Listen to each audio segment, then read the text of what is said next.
Hi guys, you're watching my VDV. In this video guys, I'm gonna teach you on how to add an extra storage to your laptop. Stay tuned, and if you are new to this channel, don't forget to subscribe and hit the notification bell.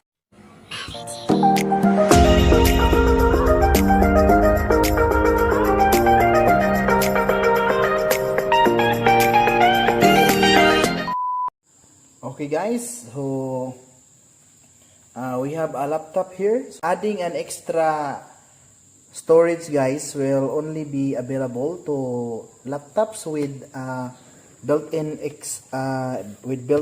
optical disk drives like this one, and replace this one with a special tray that will hold the additional hard drive.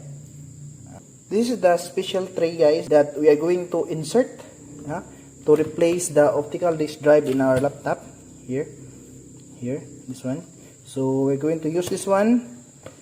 So this is the hard drive CD-ROM CD3. This one will hold the extra hard drive, so the system will have an extra storage. You can buy this CD3 and online in Lazada or Shopee. So let's open this one.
Okay guys, so that is how easy adding an extra storage to your laptop.